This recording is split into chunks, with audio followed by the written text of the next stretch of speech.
नमस्कार दोस्तों, SMD channel के अंदर आपका बहुत बहुत स्वागत है। दोस्तों, इस वीडियो के अंदर हम बात करेंगे अडानी इंटरप्राइजेस कंपनी के शेयर के बारे में। और दोस्तों, सबसे मेन जो इस हमारा वीडियो का टॉपिक रहने वाला है वो एक्चुअल में है अडानी इंटरप्राइजेस के अंदर आने वाली company Adani defence and aerospace company. दोस्तों, आपको मैं बताना चाहूँगा, ये जो कंपनी है अडानी डिफेंस कंपनी, ये अभी शेयर मार्केट में लिस्टेड नहीं है, लेकिन उसको लेकर खबर आ रही है कि अडानी की जो डिफेंस कंपनी है वो नई पीढ़ी का फाइटर जेट बनाने का प्लान कर रही है।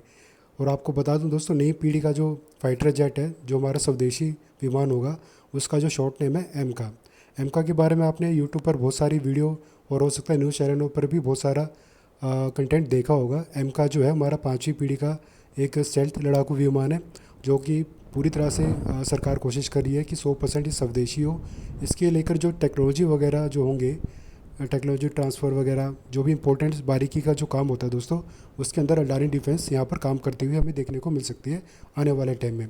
और उस गवर्नमेंट का जो दोस्तों टारगेट है कि 2030 तक कम से कम ये जो है फ्लीट तैयार करके देनी है इनको, हमारी वायुसेना को। यानी कि एमका की जो फ्लीट होगी दोस्तों, 2030 तक हमें भारत की वायुसेना के अंदर देखने को मिल सकती है। और इसके अंदर अडानी डिफेंस का बहुत बड़ा योगदान हमें आता हुआ देखने को मिलेगा। अब दोस्तों, अडानी डिफेंस कंपनी जो है अभी शेयर बाज़ार के अंदर लिस्ट नहीं है, तो इसका जो इफेक्ट है दोस्तों अडानी इंटरप्राइजेस के अंदर हमें देखने को मिलेगा, क्योंकि ये अडानी इंटरप्राइजेस के अंदर कंपनी जो आती है। और फ्यूचर में दोस्तों हो सकता है अडानी डिफेंस कंपनी का जो हमें आईपीओ भी आता हुआ देखने को मिल सकता है। तो ऐसे में अगर आप उस टाइम अगर आप अडानी इंटरप्राइजेस के शेयर होल्डर होंगे तो आपको पता ही होगा, जब भी इस तरीके की जो कंपनी होती है, जैसे कि अडानी इंटरप्राइजेस कंपनी होती है, अपना कोई आईपीओ लेकर आती है, तो अपने शेयर होल्डर्स के लिए एक अलग से कोटा रखती है, जहाँ पर हमें आईपीओ के अलॉट होने के ज़्यादा चांसेस बढ़ जाते हैं। तो फिलहाल के लिए दोस्तों देखते हैं कि कब अडानी डिफेंस का हमें आईपीओ आता हुआ देखने को मिलेगा। लेकिन जो खबर निकल कर आ रही है, इसका इफेक्ट जो है अडानी इंटरप्राइजेस पर हमें देखने को मिलेगा ही मिलेगा। और आप देख सकते हैं दोस्तों, आज यानी 1 सितंबर के दिन भी जो है इस स्टॉक के अंदर में थोड़ी सी तेज़ी का ट्रेंड देखने को मिला था। एक गैप अप ओपनिंग भी यहाँ पर हमें देखने को मिली थी। अब जरा इसके चार्ट पर हम चलते हैं दोस्तों। चार्ट पर पहले हम अपने इंपॉर्टेंट लेवल्स की बात कर लेते हैं।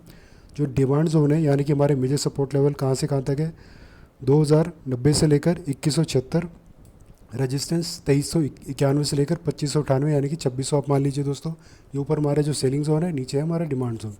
शॉर्ट टर्म के लिए दोस्तों हमारे क्या टारगेट्स हो सकते हैं इसमें, अगर आपने बिल्कुल सपोर्ट लेवल के आसपास पहले से खरीदारी कर रखी है, या फिर करंट लेवल पर अगर आपने खरीदारी कर रखी है, शॉर्ट टर्म वाले 200 दिन के मूविंग एवरेज को अपना टारगेट लेकर चल सकते हैं। या फिर कम से कम जो दूसरा हमारा रेजिस्टेंस है 2598 यानी कि 2600, ये भी आप अपना टारगेट लेकर चल सकते हैं। वरना अगर आप बहुत ही शॉर्ट टर्म के लिए आपने इन्वेस्टमेंट कर रखा है, तो जो 2391 का हमारा रेजिस्टेंस है दोस्तों, इसके आप पास जाने पर आप प्रॉफिट बुकिंग करके चल सकते हैं। अब दोस्तों, ज़रा लॉन्ग टर्म के टारगेट के लिए हम बात कर लेते हैं। और दोस्तों, उससे पहले मैं आपको बताना चाहता हूँ, इसमें जो गिरावट आई थी दोस्तों, आप एक गिरावट देख सकते हैं 9 मई के दिन दोस्तों। एक गैप यहाँ पर हमें इस स्टॉक के चार्ट पर देखने को मिला था। इसका जो अभी हाल ही में करेक्शन भी हमें होता हुआ देखने को मिला था। इसका करेक्शन जो है अभी रिसेंटली 7 अगस्त के आसपास हमें देखने को मिला था। ऐसे ही दोस्तों, जब भी कहीं पे गैप डाउन, गैप अप या गैप डाउन, कहीं पे भी गैप बनता है चार्ट के अंदर, अगर जैसे कि यहाँ पर गैप बना तो सेलर ने इसको नीचे लेकर आए, सेल करते हुए यहाँ पर करेक्शन कर दिया। और अगर ऊपर की तरफ कहीं पे गैप बन जाए, मतलब गैप डाउन ओपनिंग अगर कभी हो जाती है स्टॉक में, तो बायर्स काम करते हैं दोस्तों फिर इसको करेक्शन करने का। अभी हमारे पास एक करेक्शन और होना बाकी है दोस्तों, जो बायर्स करेंगे। आप देखिए दोस्तों, यहाँ पर ये 19 नवंबर 2024 को दोस्तों एक गैप डाउन ओपनिंग हुई थी। उस टाइम आपको पता ही था दोस्तों, हिडनबर्ग के रिगार्डिंग पंगे चलने लग रहे थे, हालांकि पहले से स्टार्ट हो गए थे।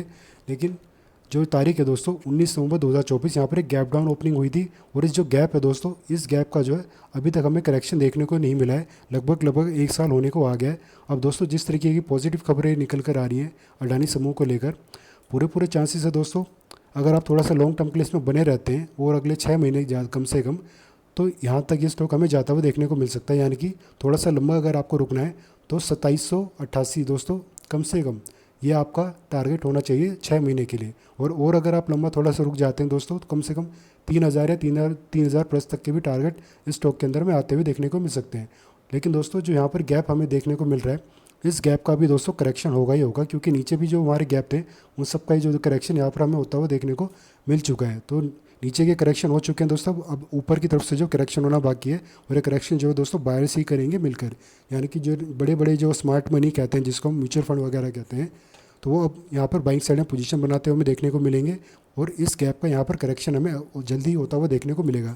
एटलीस्ट दोस्तों कम से कम 6 महीने तक आपको यहाँ पर रुकना चाहिए। अगर 6 महीने से ज़्यादा रुक जाएंगे तो और भी अच्छा टारगेट यहाँ पर आपको आते हुए देखने को मिल सकते हैं।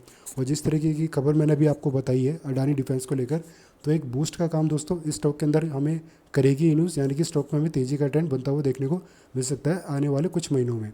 तो दोस्तों लॉन्ग टर्म के लिए ज़रूर आप इसमें बने रहें। अगर आप इसमें ऑलरेडी खरीदारी अगर आपने कर रखी है, और अगर आपने खरीदारी नहीं करी है दोस्तों, वैसे तो सबसे अच्छा लेवल था दोस्तों, अगर मैं आपको थोड़ा सा बड़ा करके दिखाऊं, ये तो 10 और 11 अगस्त के जो टाइम था दोस्तों 8 और 11 का, तब ये बिल्कुल अपने सपोर्ट के पास था। और हमारा जो है RSI स्ट्रैटेजी अगर हम आप फॉलो करें तो दोस्तों RSI भी हमारा 30 के आसपास चल रहा था। और उससे पहले आप देखें तो 22 के आसपास हमें देखने को मिल रहा था। और दोस्तों RSI स्ट्रैटेजी को अगर हम फॉलो करते हैं जब भी बाइंग साइड में पोजीशन बनाने के लिए, तो 25 से लेकर 30 या फिर 35 ये हमारे काफ़ी अच्छे लेवल होते हैं बाइंग साइड में पोजीशन बनाने के लिए। लेकिन दोस्तों ज़रूरी है जब भी ये लेवल हमें RSI में देखने को मिलते हैं तब स्टॉक जो है अपने सपोर्ट या फिर डिमांड रेंज के बीच में होना चाहिए, तभी फ़ायदा होता है दोस्तों इन लेवल्स का। अब क्योंकि अभी हम देखें जैसे कि अपने सपोर्ट और रेजिस्टेंस के बीच में चल रहा है ये, और RSI भी 40 पर आ गया है। अगर दोस्तों बाई चांस हमें दोबारा अपने डिमांड रेंज के आसपास से स्टॉक जाता हुआ देखने को मिल जाता है, और तब 25 और 35 की रेंज में RSI हमारा देखने को मिलता है। जिन्होंने अभी तक इस स्टॉक में खरीदारी नहीं करी है वो यहाँ पर इस रेंज पर खरीदारी करके चल सकते हैं। थोड़ा शॉर्ट टर्म के टारगेट जैसा कि मैंने आपको बताया हमारा जो ऊपर में रेजिस्टेंस है ये आप अपने टारगेट लेकर चल सकते हैं, या 200 दिन का मूविंग एवरेज। और लॉन्ग टर्म के लिए दोस्तों जैसे कि अभी मैंने आपको बताया ऊपर एक करेक्शन पेंडिंग है जिसका होना कंफर्म है, तो आप 2800 तक 2700 तक के टारगेट लेकर चल सकते हैं। और अगर आप लंबा बने रहते हैं तो आने वाले टाइम में जब भी अडानी डिफेंस का जब IPO आएगा तो वहाँ पर भी आपको फ़ायदा जरूर मिलेगा, क्योंकि आपको एक रिटेल का कोटा मिल जाएगा जिससे आपको चांसेस होंगे IPO मिलने के। प्लस लॉन्ग टर्म में ये स्टॉक आपको अच्छे रिटर्न भी निकाल कर देने का पूरा दम रखता है। तो फिलहाल के लिए दोस्तों इस वीडियो में इतना ही। मुझे उम्मीद है शॉर्ट टर्म लॉन्ग टर्म के जो भी आपके टारगेट हैं, जो भी आपके कन्फ्यूज़न है थोड़ी बहुत भी इस स्टॉक को लेकर, वो अगर आप थोड़ी बहुत दूर मैंने जो करने की कोशिश करी है, अगर वो जो भी जानकारी मैंने आपको देने की कोशिश करी है स्टॉक के रिगार्डिंग, अगर आपको अच्छी लगी हो, यूज़फुल लगी हो, तो वीडियो को लाइक करना, चैनल को सब्सक्राइब करना। धन्यवाद।